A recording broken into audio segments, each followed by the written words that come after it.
साथियों नमस्कार। 3, 4 और 5 सितंबर को जो माननीय सुप्रीम कोर्ट के अंदर कोर्ट ऑफ कंटेम्प्ट का जो आईए फाइल किया था सेबी ने सहारा के लिए, उस पर सुनवाई हुई। लेकिन सहारा के करोड़ों निवेशक उम्मीद भरी निगाहों से माननीय सुप्रीम कोर्ट के आदेश का इंतजार करते रहे। कोई भी एक ऐसा आदेश माननीय कोर्ट की तरफ से आए खुले तौर पर कि ये ऐसा लगे कि सहारा आम निवेशकों का, करोड़ों लोगों का पैसा देगा। लेकिन अभी जो सुनवाई हुआ, आप जानते हैं सहारा रियल एस्टेट और सहारा हाउसिंग के ऊपर जो 25,000 करोड़ रुपए जमा करना था, वो पूरा नहीं जमा करने की वजह से वो सुनवाई हुई और उसमें दोनों पक्ष की तरफ से जो भी बातें रखी गई मैं अपने वीडियो के माध्यम से आपको बताता गया। कोर्ट का 3, 4 और 5 सितंबर का कंप्लीट ऑर्डर आया हुआ है। लेकिन उस ऑर्डर में जो मैंने अपने पिछले वीडियो में बताया भी था कि जो 3 जस्टिस की पीठ थी, उन्होंने बोला था अपने आदेश में कि जो शीर्ष न्यायपालिका है यानी कि जो अपर बेंच है वो इनके आदेश को रिव्यू करेंगी। हो सकता है कि उसमें कुछ संशोधन हो, फैसिलिटीज हो या कुछ उसमें कड़ाई किया जाए।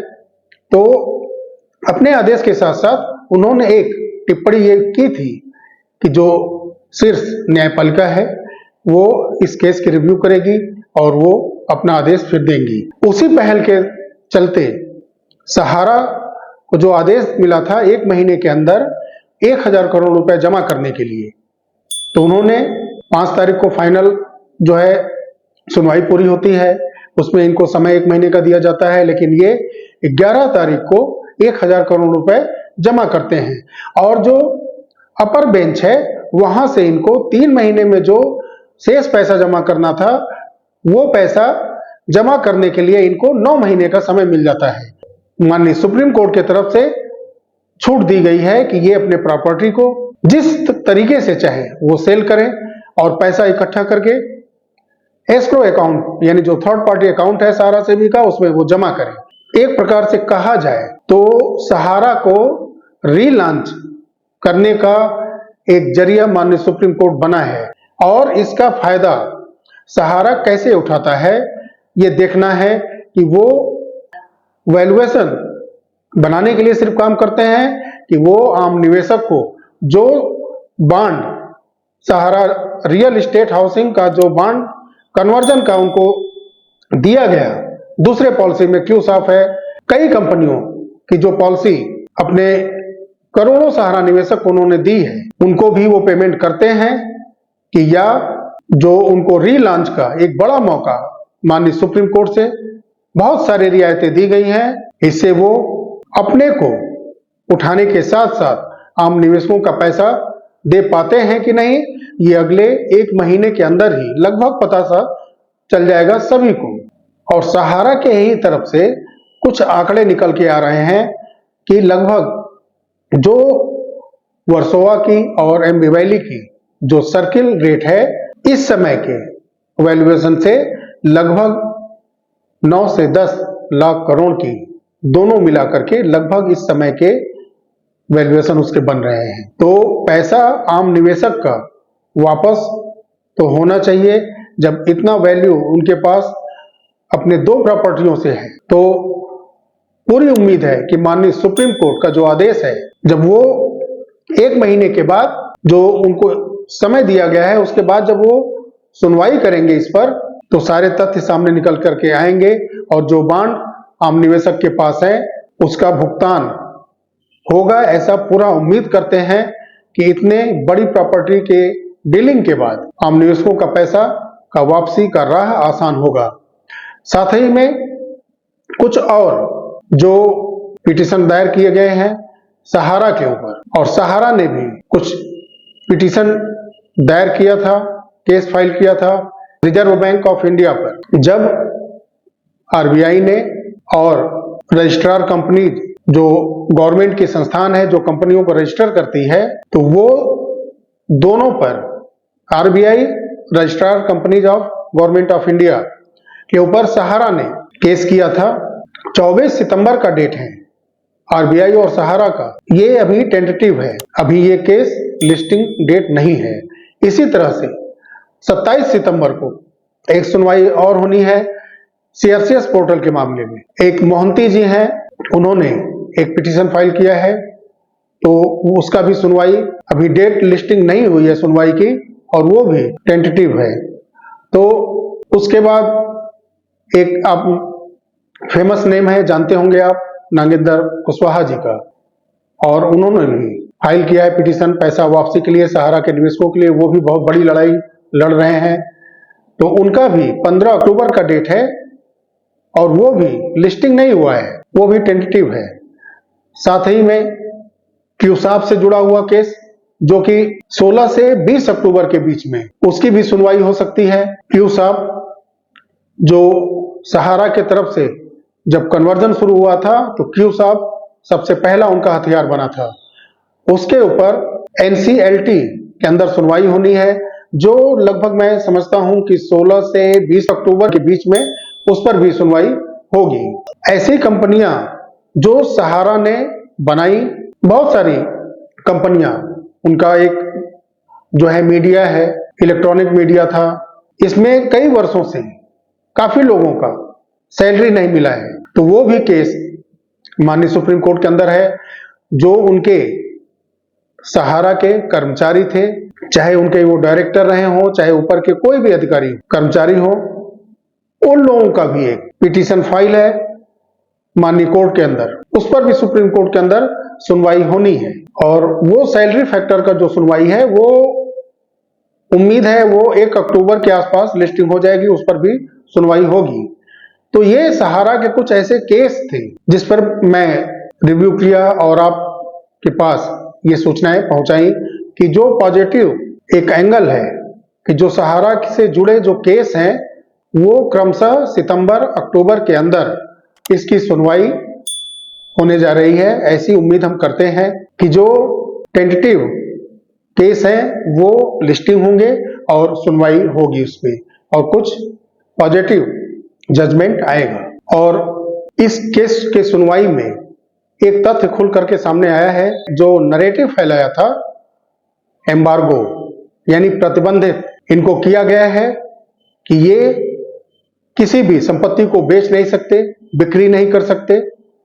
बिक्री न करने की वजह से जो इनके एमबी वैले के जो फ्लैट हैं, वर्सोवा के जो लैंड है, वो बिक्री नहीं कर पा रहे हैं, और बिक्री न करने से इनकी आमदनी रुकी हुई है। और ये प्रोपगंडा फैलाए थे कि माननीय सुप्रीम कोर्ट ने प्रतिबंधित किया है।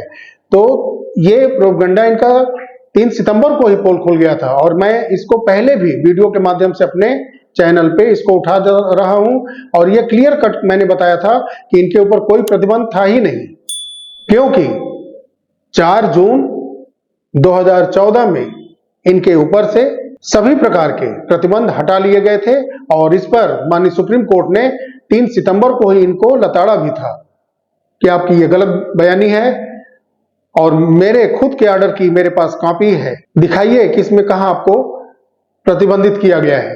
उस दिन जो ऑर्डर रिलीज हुआ था, आपको बिल्कुल आजादी दी गई थी कि आप अपनी प्रॉपर्टी बेच करके, बिक्री करके आम निवेशकों का पैसा वापस करें, सहारा सेवी में पैसा जमा करें। तो जाकर के कपिल सिब्बल जी वहां पे जब माननीय सुप्रीम कोर्ट के जज ऑर्डर की कॉपी खुद दिखाने लगे, तब इनको शर्मिंदगी हुई। साथियों, मैं सावधान करता हूं आपको कि जो सहारा को जो समय दिया गया है, एक प्रकार से उनकी रीलॉन्चिंग का पूरा मौका दिया गया है। जो उनके तमाम कंपनियों के डायरेक्टर्स हैं, उनके लिए ये गोल्डन एक चांस है। गोल्डन चांस मैं इसलिए कहूंगा क्योंकि माननीय सुप्रीम कोर्ट की तरफ से इतनी आजादी इनको जब से केस चल रहा है इतनी मिली नहीं थी।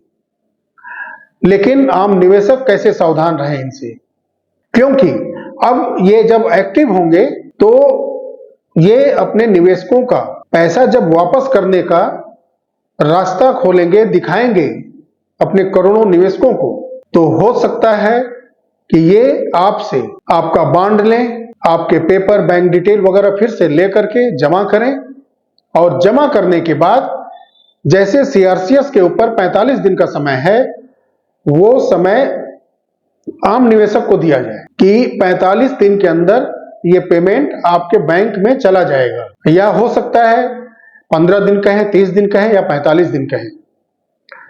पहला तथ्य यह है हमारे तरफ से।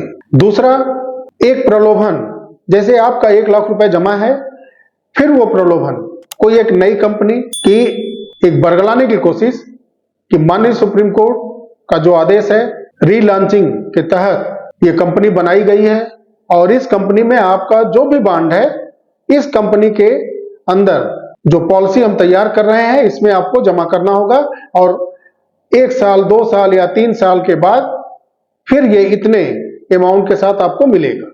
यानी अगर आपका 1 लाख जमा है तो हो सकता है वो बोले कि 3 साल में मैं 1,15,000, 1,25,000, 1,10,000 या जो भी अमाउंट वो तय करें, वो अपने निवेशकों को बोले कि आपको इस बॉन्ड को हमारे इस पॉलिसी में, इस कंपनी में जमा करना होगा और इतने समय के बाद मैं आपको मैच्योरिटी दूंगा।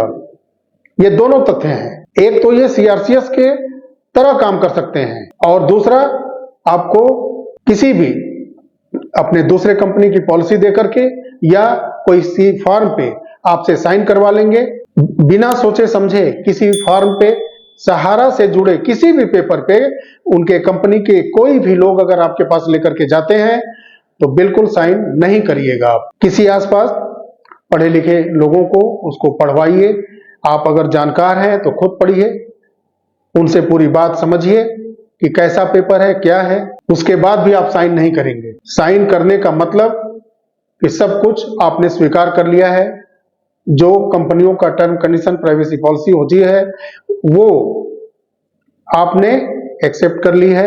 साइन करने के बाद आप, हो सकता है ऐसा कि आपको अलग पॉलिसी रिलीज कर दी जाए। इसलिए मैं आगाह करता हूं आपको कि जब जो पहले मैच्योरिटी का एक तरीका होता था, आपके पास पासबुक होते थे या बॉन्ड होते थे, वो देना पड़ता था, विड्रॉल फॉर्म है, सारे पेपर लगाने के बाद वो जमा होता था, आपका मैच्योरिटी मिलता था, ज्यादातर कैश में मिलता था। कन्वर्जन करने की वजह से आपको बॉन्ड मिला था, बॉन्ड के बदले बॉन्ड मिला और कुछ जो है बोनस पॉइंट उस पे, वो भी मैं चर्चा कर चुका हूं पहले के वीडियो में। वो आप, मेरा रिक्वेस्ट आपसे यही है, मेरा कहना यही है कि आप अपने बॉन्ड को जमा नहीं करेंगे सहारा के अंदर। मैं इसलिए कह रहा हूं कि भरोसा नहीं है। 1,300 करोड़ के आसपास निवेशकों का पैसा है। उसके बाद लगभग 6-7 साल से ऊपर ज्यादातर इनके डायरेक्टर से लेकर के एक प्यून तक का, मीडिया कर्मियों का, कई कंपनियों के कर्मचारियों का वेतन नहीं दिया गया है, वो भी केस चल रहा है। तो ये सब चीजें देने हैं इनको, उसके बाद ये इस्टेब्लिश कर पाएंगे किसी भी सहारा के नाम से फर्म चलाने के लिए। तो लाखों करोड़ों का खेल है ये, और इसमें अपने कर्मचारियों को वो सैलरी देंगे तो ब्याज सहित देंगे, जबकि डिमांड है कि जितने समय तक उन्होंने अभी तक सैलरी नहीं दी है, इंटरेस्ट सहित सैलरी देना है। आम निवेशक का भी हक बनता है कि वो भी जितना जमा किए हैं, जितने वर्ष के लिए जमा किए हैं, जिस पॉलिसी में जितना ब्याज लगभग उनको मिलना चाहिए था, उस हिसाब से उनको भी ब्याज मिलना चाहिए। हालांकि माननीय सुप्रीम कोर्ट ने पुराने जो रियल एस्टेट हाउसिंग में है 15% का तय किया था ब्याज का। अगर इसमें जो पॉलिसी उन्होंने कंपनी के हिसाब से दी है, उस हिसाब से इसमें भी ब्याज मिलना चाहिए। तो ये लाखों करोड़ का चीज है और इसमें ठगे जाएंगे निवेशक ही। इसीलिए मैं आगाह कर रहा हूं आपको कि आप किसी भी पेपर पे, चाहे वो सादा पेपर हो या कोई सहारा का फॉर्म हो, उस पे साइन नहीं करिएगा जब तक कि कोर्ट के तरफ से कोई एक लीगल एडवाइजरी नहीं जारी होती है।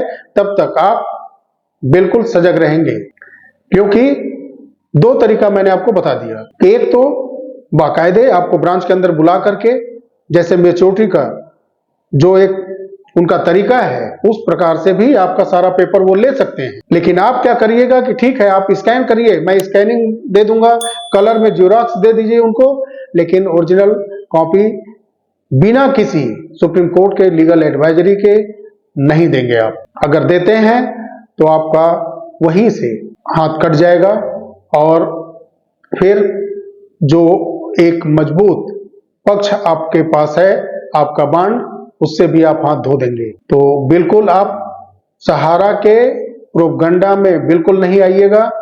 न कहीं साइन करना है बिना सोचे समझे, न कोई फॉर्म भर के उनके लाने के बाद उस पर साइन करके देना है, ना ही उनके इस छलावे में आना है कि ये कंपनी हमने बनाई है। और वो ये भी कह सकते हैं, जितना ढील दिया गया है माननीय सुप्रीम कोर्ट की तरफ से, वो ये भी कह सकते हैं कि माननीय सुप्रीम कोर्ट के आदेश पे हमने ये कंपनी बनाई है और आपका बॉन्ड इसमें कन्वर्जन किया जा रहा है, आपको 2 साल बाद इतना पैसा मिलेगा या 1 ही साल इतना पैसा मिलेगा। उस छलावे में भी मत आ पाइएगा। बॉन्ड आपका हथियार है, बॉन्ड आपके हाथ से निकलने न पाए, आपका साइन या अंगूठे का निशान वो लेने न पाए। साथियों, वीडियो बहुत लंबा हो चुका है। अगर ये जानकारियां और ये जो मैं आम निवेशक को जागरूक करने की एक कोशिश कर रहा हूं, अगर आपको अच्छी लगी तो आप वीडियो लाइक करिएगा। चैनल पर अगर आप नए हैं तो चैनल को सब्सक्राइब अवश्य करिएगा, बेल आइकॉन को प्रेस करिए ताकि आने वाली वीडियो की सूचना मिलती रहे।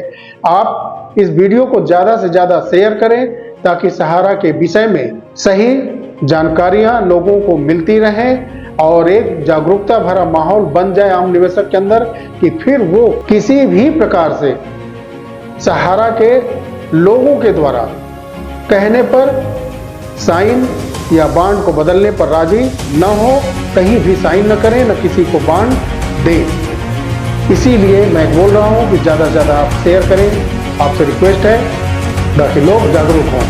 साथियों, मिलते हैं बहुत जल्द अगले वीडियो में, तब तक के लिए नमस्कार, जय हिंद, जय भारत, वंदे मातरम।